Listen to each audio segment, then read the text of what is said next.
Friends, आज हम पढ़ने वाले हैं एटक के बारे में। एटक मतलब हम लेबर जो यूनियन से रिलेटेड भारत के अंदर क्या क्या रिफॉर्म्स हुए, ये बहुत ही इंपॉर्टेंट टॉपिक्स है। इसमें मेनली फोकस रहता है कि भारत में जो लेबर यूनियन है वो किस तरीके से काम किया, जो मजदूर संघ है वो कैसे बने। तो आपको पता होगा कि 1919 के अंदर वैश्विक स्तर पर अंतर्राष्ट्रीय श्रम संगठन अर्थात ILO की स्थापना हुई थी। किसकी? ILO की स्थापना हुई थी सन 1919 के अंदर। तो भारत ILO का क्या है, फाउंडर मेंबर है। भारत इतना सजग है कि 1919 में ही जब ब्रिटेन के अंदर भारत ब्रिटिश सरकार के अंदर भारत था, तब भारत 1919 में इंटरनेशनल लेबर ऑर्गेनाइजेशन का क्या बन गया, फाउंडर मेंबर बन गया। तो ये मेंबर बनने की प्रक्रिया इतना आसान नहीं थी। इसका सदस्य बनने के लिए भारत ने क्या किया, 107 ट्रेड यूनियन ने 1920 में मिलकर के बम्बई में MN जो जोसेफ बैप्टिस्टा थे और MN रॉय थे और लाला लाजपत राय थे, इनके सम्मिलित प्रयास से अखिल भारतीय ट्रेड यूनियन कांग्रेस एटक की स्थापना की गई। तो एटक की स्थापना कब हुई थी? 1920 में हुई थी। कब हुई थी? 1920 के अंदर एटक की स्थापना हुई, मुंबई के अंदर हुई। और स्थापना करने वाले लोगों में कौन था? MN रॉय, जोसेफ बैप्टिस्टा और लाला लाजपत राय। ये 3 लोग जो हैं इसके संस्थापक थे।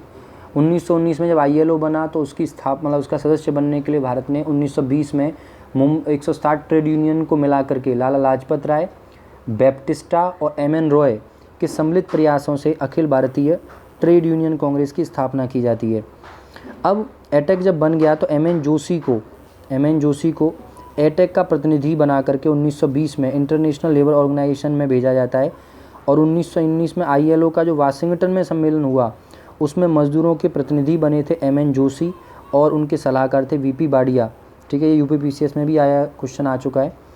तो एटक के प्रतिनिधि कौन बन करके जाते हैं? MN जोशी साहब।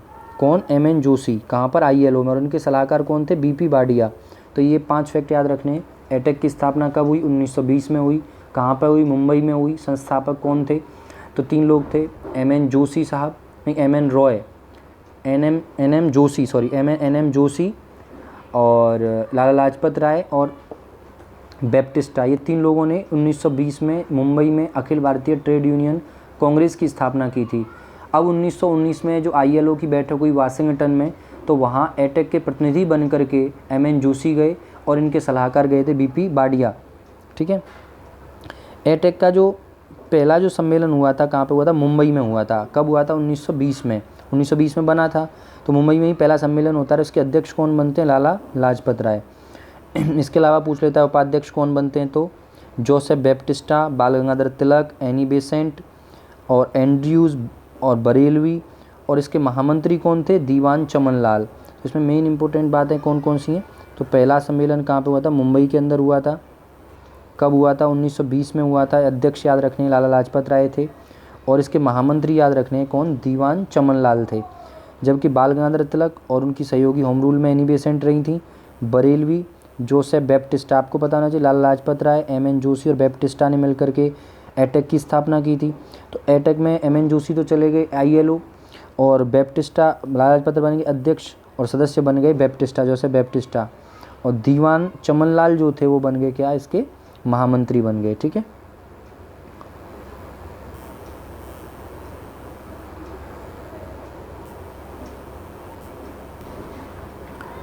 शुरुआत में जो एटक था उस पर जिसकी जो विचारधारा थी वो गांधीवादी थी। कैसी थी? गांधीवादी विचारधारा थी।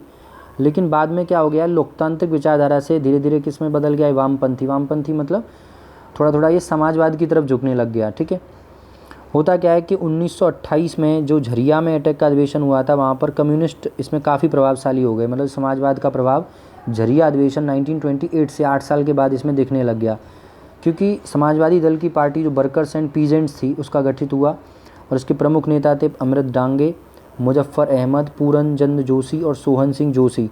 ठीक है, किसके? साम्यवादी दल की पार्टी वर्कर्स एंड पीजेंट के। 28 में झरिया में जो अधिवेशन हुआ उसमें इसका जो प्रभाव है वो किस तरीके का होने लग गया? थोड़ा कम्युनिस्ट होने लग गया। ये इंपॉर्टेंट है कि 1929 में जब एटक का नागपुर में अधिवेशन होता है, किस में? नागपुर में, तो उसकी अध्यक्षता कर रहे हैं जवाहरलाल नेहरू। ठीक है, ये एटक में पहला विभाजन था इसमें एम.एन. जोशी जो थे, इनके जो संस्थापक सदस्य थे, जो ILO में प्रतिनिधि बन करके गए थे एम.एन. जोशी, और B.V. गिरी जो थे, जिनके नाम पर ये B.V. गिरी बाद में राष्ट्रपति भी बने हैं, और शिवराज, इनके नेतृत्व में क्या हुआ, जो एटेक है उसका विभाजन हुआ, इससे अलग एक संस्था बनी, इसका नाम था इंडियन ट्रेड यूनियन फेडरेशन। तो उसका नाम था अखिल भारतीय ट्रेड यूनियन कांग्रेस, इसका नाम था इंडियन ट्रेड यूनियन फेडरेशन। तो उसमें क्या है, वो ये फेडरेशन बना है, वो क्या था, कांग्रेस था। ट्रेड यूनियन कांग्रेस वो अखिल भारतीय था, और ये अखिल भारतीय की जगह इसका नाम बदला इंडियन ट्रेड यूनियन फेडरेशन। तो वर्ड बदल अखिल भारतीय रिप्लेस कर दिया किसने, इंडियन ने, और कांग्रेस किसने बदल दिया, फेडरेशन ने। तो अखिल भारतीय ट्रेड यूनियन जो कांग्रेस थी वो बदल गई किसमें, इंडियन ट्रेड यूनियन फेडरेशन में। कब, 1929 के अंदर। कहाँ पर, एटेक नागपुर में हुआ था, अध्यक्षता कर रहे थे जवाहरलाल नेहरू। किसने किया था, एम.एन. जोशी ने, B.V. गिरी ने और शिवराज ने। ये काफ़ी इंपॉर्टेंट है, इसमें 3 ही बातें पूछ सकता है। तो कब विभाजन हुआ था, 1929 में हुआ था। कहाँ पे हुआ था, नागपुर अधिवेशन में हुआ था। अध्यक्षता कौन कर रहे थे, जवाहरलाल नेहरू। किसने किया था, एम.एन. जोशी, B.V. गिरी और शिवराज ने। नाम क्या था, इंडियन ट्रेड यूनियन फेडरेशन। ये इंपॉर्टेंट है बस। फिर एटेक का दूसरा विभाजन होता है 1931 में, ये भी याद रखना है, 2 साल के बाद। इसमें जब रणदिवे और देश पांडे के नेतृत्व में रेड ट्रेड यूनियन कांग्रेस बन गई। अब नाम ट्रेड यूनियन कांग्रेस की अखिल भारतीय की जगह किसने, रेड नाम से, रेड ट्रेड यूनियन कांग्रेस। 1931 में रणदिवे और देश पांडे किसकी अध्यक्षता में, रणदिवे और देश पांडे की अध्यक्षता में। 1931 में रेड ट्रेड यूनियन कांग्रेस का गठन हुआ, और 1934 में एटेक और जो रेड ट्रेड यूनियन कांग्रेस था आपस में फिर से विलय हो गया। 1934 में ये फिर से रेड ट्रेड यूनियन कांग्रेस और अखिल भारतीय ट्रेड यूनियन कांग्रेस थी, वो मिल गई। 1935 में साम्यवादियों ने भी अपने को राष्ट्रवादी राजनीति के मुख्य धारा से जोड़ना अच्छा समझा। मतलब 1917 से जब लेनिन ने नेतृत्व में जब रूस में समाजवादी क्रांति सफल हो गई, तो भारत में भी समाजवाद बढ़ने लगा। तो भारत में जो गांधीवादी या लोकतांत्रिक विचारधारा और समाजवाद 1917 से 1935 तक काफ़ी अलग रहा। 1935 से दोबारा से समाजवाद ने अपने आप को किस में डाल दिया, राष्ट्रवादियों के साथ जोड़ना शुरू कर दिया। और 1938 में जो इंडियन ट्रेड यूनियन फेडरेशन था वो एटेक में विलय हो गया। ये इंपॉर्टेंट है कि 29 से लगभग 9 साल के बाद, 9 ईयर के बाद एटेक में फिर से क्या बन गया, ITUF फिर से मिल गया। और इनका फिर से 1938 में जो संयुक्त अधिवेशन हुआ वो कहाँ पर हुआ, नागपुर के अंदर। नागपुर में ही जो है बिछड़े थे, नागपुर में ही दोबारा आकर के मिल गए 9 साल के बाद, 1919 से 1938 में। दूसरा विश्व युद्ध जब हो रहा था तो 1939 को मुंबई के 90,000 जो मजदूर थे उन्होंने राजनीतिक हड़ताल की और साम्यवादी युद्ध और दमन के विरोध में हुए सभा में आह्वान किया। विभिन्न देशों के मजदूरों और लोगों को यह कर्तव्य है कि वह मानवता के विरुद्ध की गई साजिश की नाकाम करें, ये उन्होंने कहा था।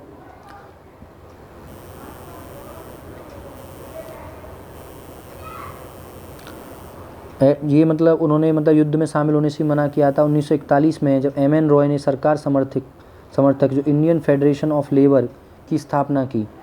ये इम्पोर्टेंट है कि M.N. रॉय के द्वारा कौन सी स्थापना की, वो M.N. जोशी थे। जो M.N. जोशी बैप्टिस्टा लाला लाजपत राय 1920 में एटेक मुंबई के अंदर स्थापना की गई थी, और M.N. जोशी ने ही अलग किया था किसको, एटेक से इंडियन ट्रेड यूनियन फेडरेशन को। इसके साथ B.V. गिरी और शिवराम भी थे। लेकिन 1941 में M.N. रॉय जो कि एक बार मिल चुके थे किससे, लेनिन से, ये समाजवादी नेता थे बहुत, इनके नेतृत्व में इंडियन फेडरेशन ऑफ लेबर की स्थापना की गई थी 1941 में। तो क्वेश्चन कैसे पूछेगा कि इंडियन फेडरेशन ऑफ लेबर की स्थापना किसके द्वारा की गई थी, तो M.N. रॉय के द्वारा। कब की गई थी, 1941 में। और इसके संस्थापक ये समर्थन में थी सरकार के, Indian federation of labour, Indian federation of labour. रूस के युद्ध में सम्मिलित होने से भारतीय जो मजदूर वर्ग था उस पर असर पड़ा, और उसका एक भाग 1942 में भारत छोड़ो मूवमेंट से अलग हो गया, क्योंकि M.N. रॉय समाजवाद के समर्थक थे। जब रूस अंग्रेज़ों की तरफ मिल गया तो जो समाजवाद से प्रभावित जो लोग थे या जो ट्रेड यूनियंस थी उन्होंने भारत छोड़ो मूवमेंट में हिस्सा नहीं लिया, मजदूरों ने हिस्सा नहीं लिया। और इंडियन जो फेडरेशन ऑफ लेबर बनाया गया था M.N. रॉय के द्वारा, वो भी सरकार का समर्थन कर रहा था।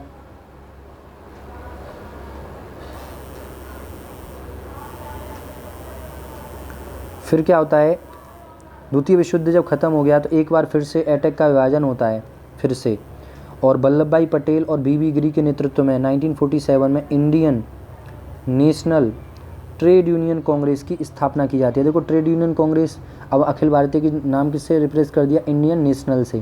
तो इंटक की स्थापना हुई 1947 में वल्लभ भाई पटेल और बीबी गिरी के नेतृत्व में, और इसके अध्यक्ष बने वल्लभ भाई पटेल जी।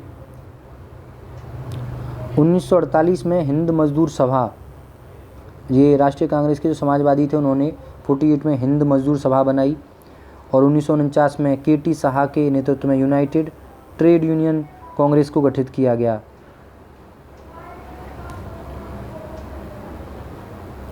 ट्रेड यूनियन की गतिविधियों को नियंत्रित करने के लिए ट्रेड यूनियन एक्ट लाया गया था 26 में, जिसके तहत क्या किया गया, कानूनी मान्यता मिली और हड़तालों को और राजनीतिक गतिविधियों में भाग लेने पर प्रतिबंध लगा दिया गया 1926 के अंदर, जितनी भी ट्रेड यूनियन थी उनको। ठीक है, 26 में एक एक्ट लाया गया था मजदूर जो लेबर यूनियन थी उनको कंट्रोल करने के लिए, ताकि वो राजनीतिक जो हड़ताल होती हैं, राजनीतिक जो गतिविधियाँ होती हैं, पॉलिटिकल जो सिस्टम में उसमें भाग न ले सकें। ठीक है, तो ये आपको याद रखना है। एक बार हम इसको सम अप कर देते हैं पूरे को। देखो 1919 के अंदर ILO की स्थापना होती है। 1920 में भारत में Akhil Bharatiya all India trade union Congress AITUC की स्थापना की जाती है 3 लोगों के द्वारा, लाला लाजपत राय,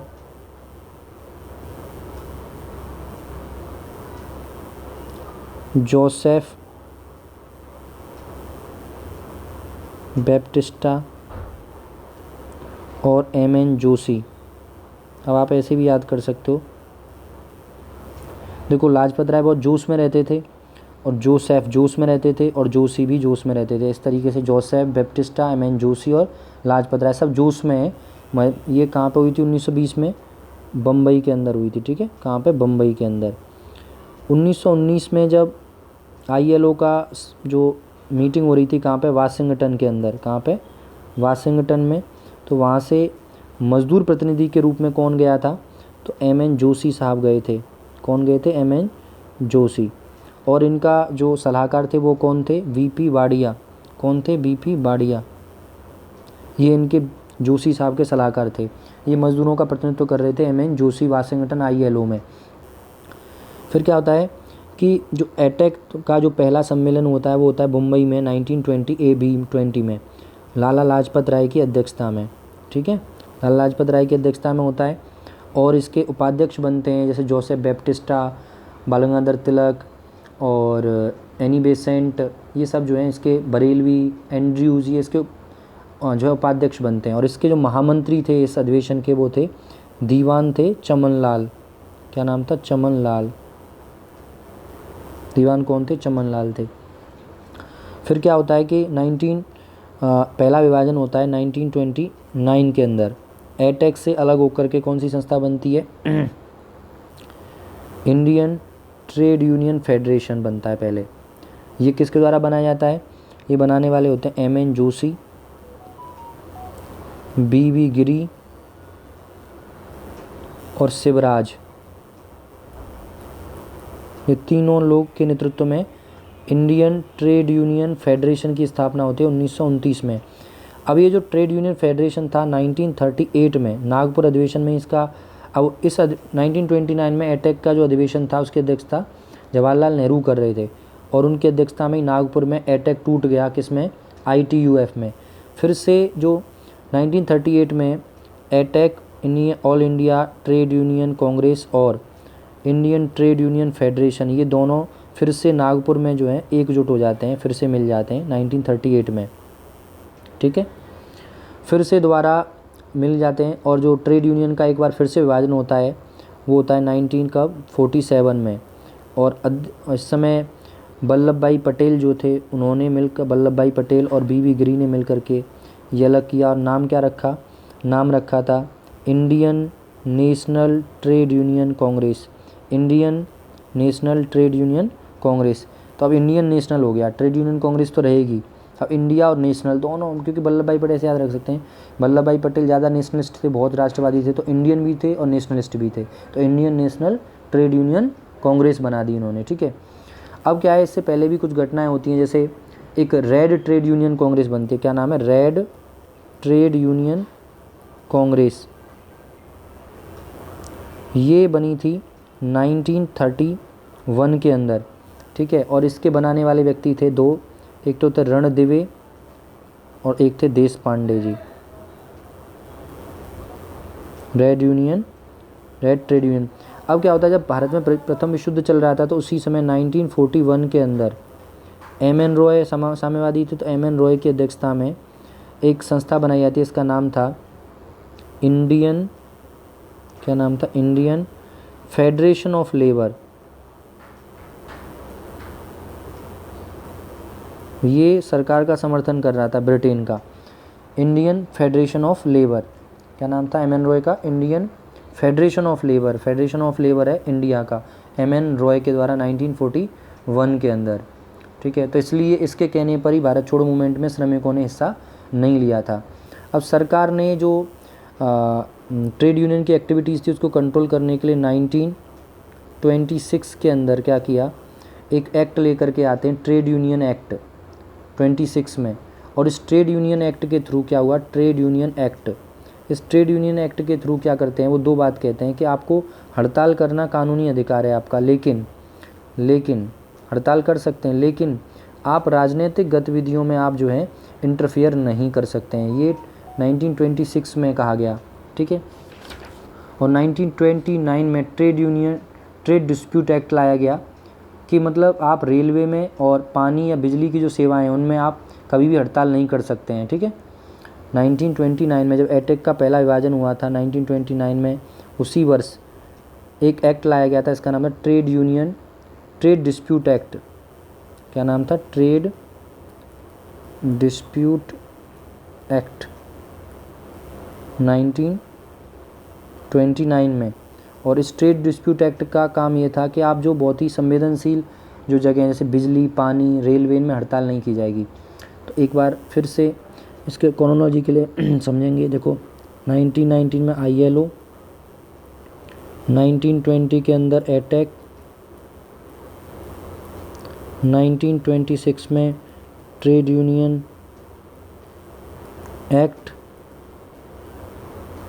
1929 में नागपुर अधिवेशन एटेक का पहला विभाजन और इंडियन ट्रेड यूनियन फेडरेशन की स्थापना किसके द्वारा, M.N. जोशी, B.B. गिरी और शिवराज के द्वारा।